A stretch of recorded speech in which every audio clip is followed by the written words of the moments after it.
उस माँ बाप पर जब उन्हें अपने ही कलेजे के टुकड़े के लिए मौत मांगनी पड़ती है। वह माँ जिसने जीवन भर अपने बेटे के एक बार रोने पर अपनी 1000 खुशियाँ कुर्बान कर देती है, वह माँ आज कोर्ट में अपने बेटे के लिए मौत मांगने जाती है। वह पिता जिसने अपना पूरा जीवन समर्पित कर दिया अपने बेटे के लिए, आज वह बेटे के लिए मौत मांगने जा रहा है।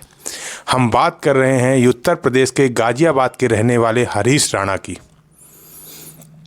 यह बात है 2013 की। 2013 में चंडीगढ़ यूनिवर्सिटी के एक पीजी में रहकर वह अपना बीटेक का अंतिम वर्ष कंप्लीट ही करने वाले थे। तभी नियत को कुछ और मंजूर था और 20 अगस्त 2013 के दिन उनके घर फ़ोन आता है कि हरीश अपने पीजी की 3री मंजिल से गिर गए हैं और उन्हें हॉस्पिटल में एडमिट किया गया है।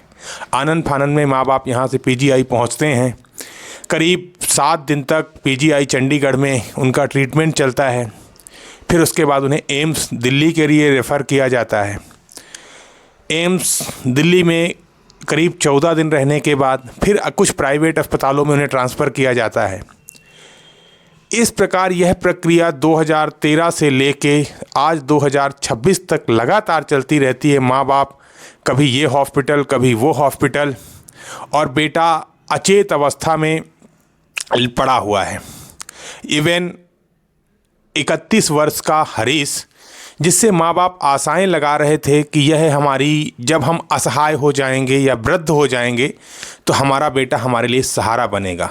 बुजुर्ग होने के बाद जब हमारे हाथ पांव नहीं चलेंगे, अगर हमसे बेड में ही टॉयलेट पोटी हो जाती तो हमारा बेटा इसे साफ करेगा।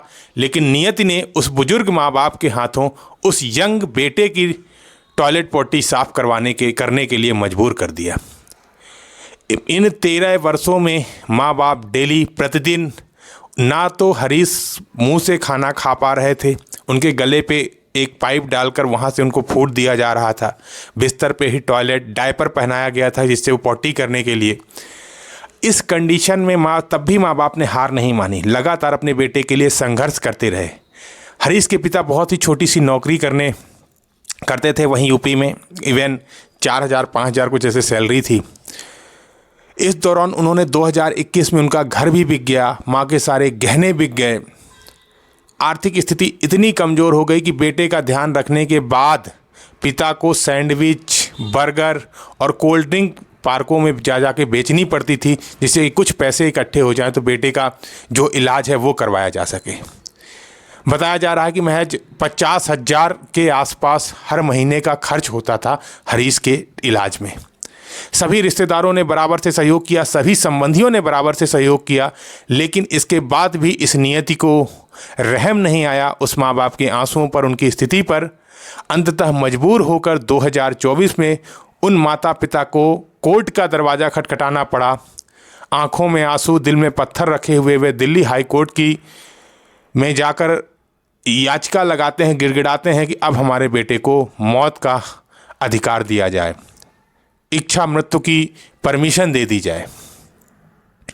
लेकिन हाई कोर्ट ने कहा कि यह हमारे क्षेत्र अधिकारी अन्य कई कारणों से उनकी याचिका को खारिज कर दिया।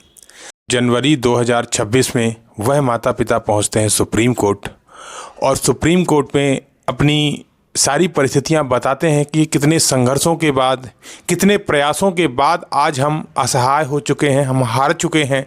हम अपने ही खून को, अपने ही वारिस को, जिसके आंखों में जीवन भर आंसू नहीं देख पाए, लेकिन आज हम नियति के सामने लाचार हैं। हमें हमारे बेटे के लिए इच्छा मृत्यु का अधिकार दिया जाए।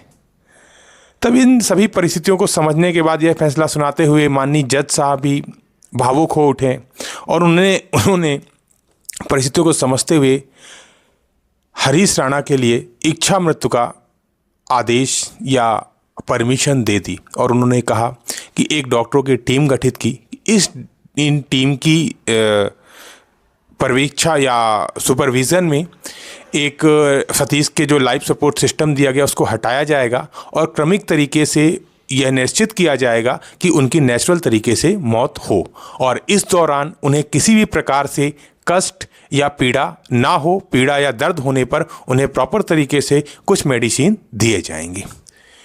तो आज यह बात सिद्ध हो गई कि नियति को जो मंजूर होता है, जिसके जीवन में जो करवाना होता है वह करवा लेती है।